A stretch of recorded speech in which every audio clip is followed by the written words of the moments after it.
ये साधक है। देखो नीचे से तीसरी पंक्ति देखिएगा, समबुद्धि।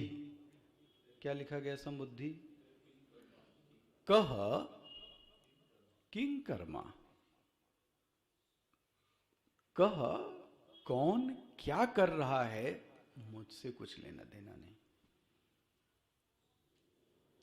इति अव्यापृत बुद्धि ही, ये साधक की क्षमता है। जिसको बहुत खाली समय होवे, पंचायतन होवे, वो यह देखे दूसरा क्या कर रहा है। भाई इतनी फुर्सत ही न मिले कि दूसरा क्या कर रहा है, ये हमारा विषय नहीं है। भाई क्या पढ़े, क्या लिखे, क्या गाए, क्या जाए, वो जाने। ऐसा साधक का जीवन होना चाहिए। कह किम कर्मा इति अव्यापृत बुद्धि ही, ये किसकी क्षमता हो गई? साधक की। मिल गया। और ज्ञानी की क्षमता आत्मा में ही रहना, उदासीन। तो अंतर हो गया ना तीनों की। अब ये मत कह देना कि एक ही जैसा सम होता है, तो फिर धोखा खा जाओगे आप। क्योंकि गीता कहीं साधक की क्षमता की बात करती है, कहीं ज्ञानी की बात करती है, हाँ जी, कहीं भक्त की भी बात करती है। इस श्लोक में यह ज्ञानी की क्षमता है कि वह सब में एक ही तत्व को देख रहा है, आत्मा को। स्पष्ट हो गया? अभी ये शब्द मेरे ख्याल है बुद्धि में आपके इसका अंधेरा छटा होगा। कौन सा? सर्वत्र समदर्शन। स्पष्ट हो गया ये? भैया ये कैसे हो गया? बोलते हैं महाराज इसने अपनी खूब घिसाई की है, खूब मजाई की है, बहुत पका है ये योग युक्त आत्मा। आहा, योग युक्त आत्मा, ये योग से युक्त है। कौन सा योग से युक्त है? भाष्यकार क्या लिखते हैं? योग युक्तात्मा समाहित अंतःकरण। वाह, इसका चित्त अच्छी तरीके से प्रज्वलित है ज्ञान से और निर्धूत हो चुका है। सब कलमश निकल चुके हैं, तन का भी निकल गया, मन का भी निकल गया। ये तो जीवन मुक्त पुरुष हो गया। ऐसा अंतःकरण इसका बन चुका है, इसलिए ये व्यक्ति ऐसा है। स्पष्ट हो गया? ये नीचे की ईक्षते मतलब देखना, उसकी दृष्टि कैसी है? सब में। किसमें? ब्रह्मादि स्थावरांतेषु। देखो यही मैं कह रहा था। सर्वेषु, कौन कौन है सर्वेषु में? ब्रह्मा से लेकर आदि स्थावरांतेषु, ब्रह्मा से लेकर चींटी तक, पत्थर जड़ चेतन सब लेकर, विषमेशु। देखो भूतेषु का विशेषण क्या दिया? विषमेशु। ये सब विषम है, इदम जगत विषम है। जो जगत है वह विषम है। उस विषम में वो उसकी बुद्धि कैसी है? सम की बुद्धि है। क्या अनुभूति है उसकी? देखिए पहले पंक्ति, सर्वभूतस्थमात्मानं सर्वभूतानि चात्मनि, सर्वभूतानि आत्मनं पश्यति। एक पहला ये बना लीजिए। अच्छा, दो हिस्से हैं इसके, दो हिस्से हैं इस वाक्य के। सर्वभूतानि, सभी भूतों को, आत्मानम, आत्मा में, ऐसे तो सेवेंथ को आत्मा में, और दूसरा है आत्मा को सभी में देखता है। दोनों चीजें हो गई। आत्मा को सभी में देखता है और सभी में आत्मा को देखता है। पकड़ में आ रहा है क्या कहा जा रहा है? आत्मा में सबको देखता है, सब में आत्मा को देखता है। अच्छा, देखो, सभी में आत्मा को देखना, ये आखिरी हिस्सा ध्यान से सुनिएगा। सभी में आत्मा को देखना, सभी में ब्रह्म दर्शन करना, यह भावना नहीं होनी चाहिए। एक बात बहुत अच्छे से समझिए, यही धोखा खाता है साधक। साधारणतः साधक जब ये कहा जाता है कि सभी में ब्रह्म दर्शन करना, तो वो एक बहुत सुंदर और पवित्र भावना का निर्माण करता है कि हमारे सामने जो जो सब कुछ है, हाँ, उन सभी में क्या है? भगवान है। आत्मा को बना लीजिए भगवान। अब ये भावना हो गई, सुंदर भावना। अच्छा, लेकिन एक बात ध्यान रख लीजिए,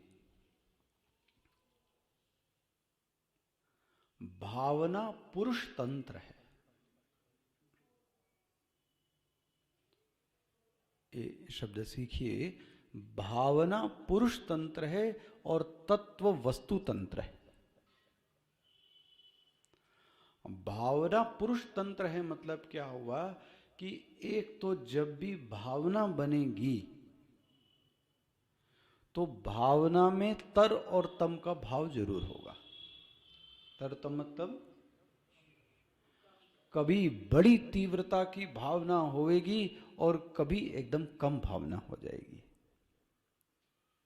हम अपनी सुविधा अनुसार भावना का निर्माण करते हैं।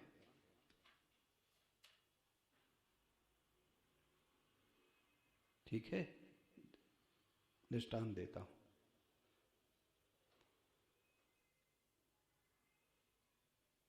वह शालिग्राम और शिवलिंग में हमने क्या भावना बनाई? क्या भावना बनाई? ये साक्षात ईश्वर का विग्रह है। इसी को उपासना कहते हैं। इसी को उपासना कहते हैं। कनिष्ठ चीज में भी एक उदात्त भावना का लाना, यही उपासना है। कनिष्ठ चीज में भी उदात्त भावना है तो वो पत्थर, लेकिन हमने भावना क्या कर दी? ईश्वर। इसको क्या कहेंगे? उपासना। अच्छा, एक और कोई भटक ना जाए सुनने वाला, हर चीज में आप ईश्वर की भावना कर लें, इसको उपासना भी नहीं कहते। यथा शास्त्रम, शास्त्र ने जिस चिन्ह को बताया है उस चिन्ह में ही ईश्वर की भावना करना। भाई, रोड के पत्थर को उठा के आप शालिग्राम मानने लगे तो शास्त्र कहेगा ये नहीं। गंडकी नदी से निकला हुआ जो पत्थर है, नर्मदा का जो पत्थर है, वह साक्षात शिव है। तो उस प्रतीक को किसने बताया? शास्त्र ने। उसके बावजूद यह जो उपासना हुई, ये कैसी हुई? भावना आधारित हुई। अच्छा, एक और सुनिए, उपासना में भावना और यथार्थ दोनों चीजें एक साथ चलती हैं। बहुत सावधानी से इस पक्ष को समझिएगा। उपासना में भावना और यथार्थ दोनों एक साथ चलती हैं, लेकिन भावना यथार्थ का ज्ञान नहीं करा पाती, मतलब उसका निवारण नहीं कर पाती। जैसे कि क्या कहें आपसे, मान लें हमने उस शालिग्राम या अष्ट धातु में क्या भावना की? ईश्वर की। लेकिन साथ ही साथ देखो यथार्थ ज्ञान कैसा है, हम जब उसको पीतांबरी से घिसते हैं तो कौन सी भावना होती है? सच सच बताना। तो ये भी साथ में है या नहीं है? फिर ये भी तो साथ में बनी। अरे पत्थर को जोर से मत पटको, टूट जाएगा। ये क्यों टूट जाएगा भाई? क्योंकि साथ में यह भी ज्ञान बना है कि ये पत्थर है। इसको घिस दो, किससे? पीतांबरी से। पीतांबरी से घिसने पर यह जो मूर्ति है ये क्या हो जाएगी? चमक जाएगी। ये कौन से ज्ञान है? अच्छा, इसी यथार्थक ज्ञान के साथ ये भी भावना बनी है कि ये कौन है? देख रहे हो आप, ये उपासना शास्त्र। लेकिन ये यथार्थ का निवारण नहीं कर पाती। साथ में क्या जरूर रहेगी? साथ में भावना रहेगी। और भावना रहेगी तो तर और तम की चीजें कभी ज्यादा होगी, कभी कम होगी, कभी ज्यादा फिर कम, कभी शून्य हो जाती महाराज। उसी जिसकी आप उपासना करते हैं कभी कभी उसके प्रति कोई भाव नहीं आता, और कभी कभी चाहे दुख होवे और चाहे कृतज्ञता के दिन होवे, उसमें व्यक्ति रुदन देखता है, हंसी देखता है, मुस्कुराहट देखता है। किसमें? प्रतिमा में। और कभी कभी कुछ नहीं देख पाता। ये क्या है? देखो, जाकी रही भावना जैसी प्रभु मूर्ति। तो मतलब देखने का जो हेतु है वो क्या है? आपकी भावना, ना कि यथार्थ। ना कि यथार्थ। यथार्थ तो ये है कि वो पत्थर है। यथार्थ तो ये है कि वो धातु है। कौन इस शास्त्र को मना कर सकता है कि जब वह उसको साफ करता है? संत लोग विनोद बोलते हैं कि एक गुरु का चेला, वो महाराज भगवान को जबरदस्त घिसे जा रहा था। गुरु ने बोला उसको, लक्ष्मण दास तुम ये इतना क्यों घिस रहे हो भगवान को? बोले ये गंदे हो गए हैं, काले हो गए हैं, तो इनको थोड़ा घिस देते हैं। गुरु ने भी इसको विनोद में बोला, जिस दिन लक्ष्मण दास वो तुमको घिसेंगे उस दिन तुमको समझ में आएगा। आज तुम घिस रहे हो, अब वो घिसेंगे कभी। बोध तो बना ही हुआ है कि ये पीतल की है भाई, ये पत्थर की है। तो पूरा का पूरा जो शास्त्र है उपासना, वो किस पर आधारित हो गया? भावना पर आधारित हुआ। उन्होंने माखन खा लिया, ये उन्होंने नहीं खाया, ये क्या है? हमारी भावना है, यथार्थ थोड़ी ना। स्पष्ट हो गया? ज्ञान में यह सर्वभूतानि आत्मनम, ये भावना नहीं होनी चाहिए। मैं ये कहना चाह रहा हूं। भावना आत्मक ज्ञान या वस्तु का, इसी मैं बोल रहा हूं, ये वस्तु तंत्र। वस्तु तंत्र मतलब समझते हैं? देखो, अग्नि उष्ण है, यह भावना है कि यह ज्ञान है। ये वस्तु तंत्र हो गया। ये शब्द सीख लीजिए तो आसानी। अग्नि उष्ण है, ये वस्तु तंत्र है। अच्छा, अग्नि देवता है, ये भावना है, ये पुरुष तंत्र है। जिसने उसका घर जला दिया उसको बोलो देवता, तो आपको गाली ही देगा ना। कहां से देवता हो गया? देवता दयालु होता है, ऐसा करता है। ले, आप बोलते हो अग्नि देवता, हम थोड़ी ना बोलेंगे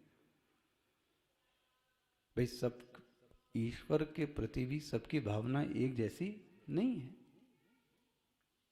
भावना होती ही पुरुष तंत्र में, लेकिन अग्नि वस्तु, अग्नि उष्ण है, अग्नि देवता है, ये पुरुष तंत्र है, ये भावना है। लेकिन अग्नि उष्ण है, ये क्या हो गया? ये वस्तु तंत्र है। स्पष्ट हो गया? यह जो सर्वभूतानि आत्मनम ईक्षते, यह पुरुष तंत्र नहीं होना चाहिए। यदि यह पुरुष तंत्र होएगा तो फिर जो भावना का क्या कहें साइड इफेक्ट है वो आपको आएगा। क्या आएगा? कभी खंडित भी हो जाएगी, कभी ज्यादा भी होएगी, कभी कम भी होएगी, किसी दिन कुछ नहीं होगा। आप समझ जाना, ये भावना है।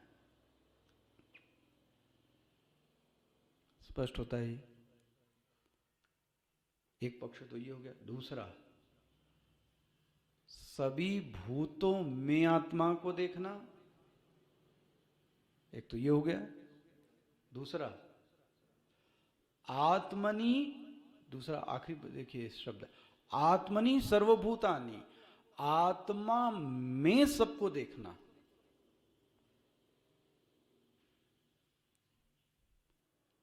उदाहरण से देते हैं। अच्छा, आभूषण में स्वर्ण को देखना, एक स्थिति ये। दूसरी है स्वर्ण में आभूषण को देखना। नहीं समझ में आया? लहर में जल को देखना, सभी लहरों में जल है, एक दृष्टि ये है। एक दृष्टि ये भी है, जल में सभी लहरें हैं। भूतों में वह आत्मा है, और दूसरा है आत्मा में सभी भूत हैं। इसी को कहा गया निज प्रभु में देखूं जगत। ये कौन सी स्थिति हुई? आत्मानि सर्वभूतानि, आत्मा में सबको देखना, अपने ही अंदर सब कुछ देख लेना। यशोदा जी के साथ भी भगवान ने कोशिश की यही करने की। देवकी के साथ, यशोदा जी के साथ भी यही किया, कौशल्या जी के साथ भी यही किया, लेकिन दोनों ने यह दृष्टि अपनाने से मना कर दिया। वह स्वयं के अंदर जगत को नहीं देख पाने में सक्षम नहीं हो पाई। तो वो क्या चाहती हैं?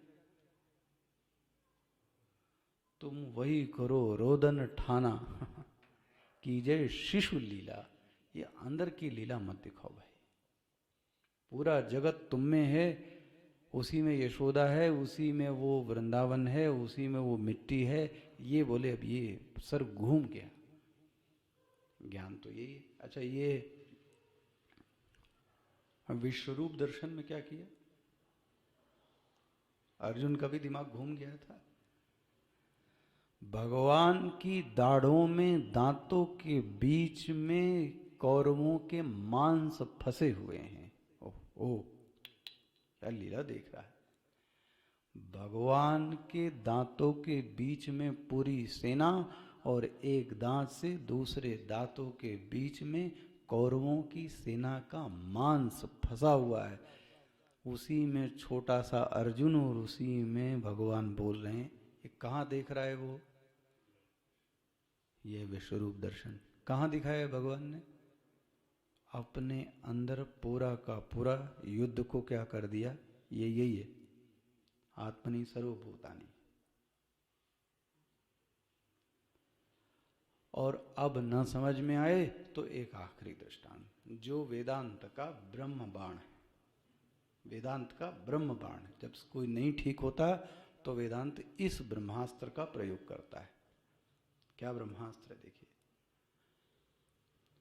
जब तुम सोए और सोने पर जो तुमने स्वप्न देखा, स्वप्न में जो नगरी थी और उस नगरी में पुरुष और स्त्री और जड़ और चेतन थे, किसमें? वह पूरा का पूरा जड़ चेतन मय संसार किसमें था? ऐसा कह लें। अब जड़ चेतन को कैसा बोल रहा हूं? वह जो स्वप्न जगत था, हाँ, वो किसमें था? वो मुझ में था। मुझ में ही नहीं था।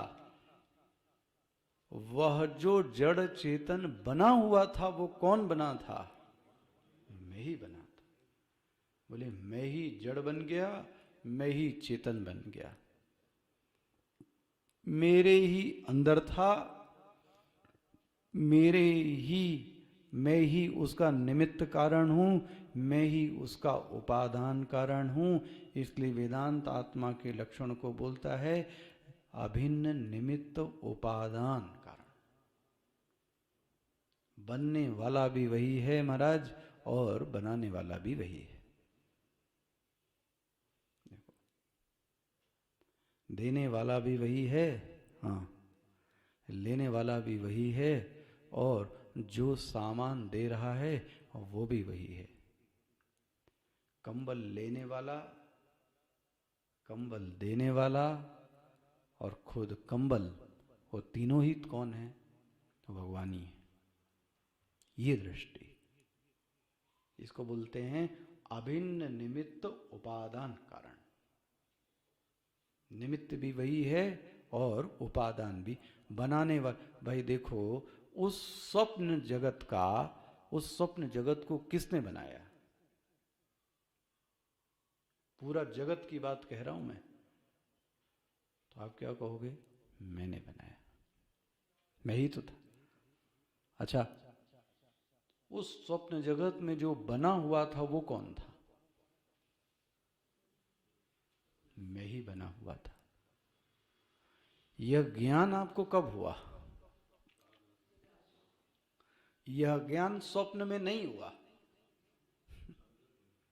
मैंने ही बनाया और मैं ही बना, यह ज्ञान स्वप्न में नहीं हुआ। जब स्वप्न खंडित हो गया तब यह बोध उत्पन्न हुआ कि इसका बनने वाला और बनाने वाला भी। इसी तरह से यह जागृत अवस्था भी स्वप्नवत है। इससे भी एक दिन आंखें खुलेंगी, लेकिन आंखें खोलने के लिए, सत्य का साक्षात्कार के लिए स्वप्न का टूटना, बिना स्वप्न अवस्था के टूटे ये ज्ञान नहीं हो सकता। इसी तरह से इस जागृत अवस्था से भी जब हम ऊंचे उठ जाएंगे, उस दिन आपको यह भान होगा कि यह जागृत अवस्था भी, हाँ, मैं जागृत अवस्था में नहीं हूं। जागृत अवस्था मुझ में है, जैसे कि स्वप्न जगत मुझ में है। अब यह कब उठेंगे हम जागृत? इसलिए कभी कभी संत लोग विनोद में बोलते हैं, जागते हुए भी हम लोग सोए हुए, सपने हो ही भिखारी रंग। यही है ना, सपने में रोने भिखारी बन गया, रंक बन गया, और मार चिल्ला चोट मचा दी, मैं अमीर बन गया और मैं गरीब बन गया, मेरा हाथ पैर कट गया, मेरा सब लुट लुटा गया। और जैसे ही जब जागता है तो क्या लगता है? अरे, जो भिखारी था वो भिखारी है, जो राजा है वो राजा है। ये पता कब लगा? यथार्थ का अनुभव तब है, हाँ, जब स्वप्न टूटे। इसी तरह से जागृत अवस्था के मिथ्यात्व का ज्ञान होने पर यथार्थ का ज्ञान हो जाएगा। जागृत अवस्था के मिथ्यात्व का ज्ञान होने पर यथार्थ का ज्ञान हो जाएगा। और उस दिन ये आपकी अनुभूति होगी कि इसीलिए तुरीय को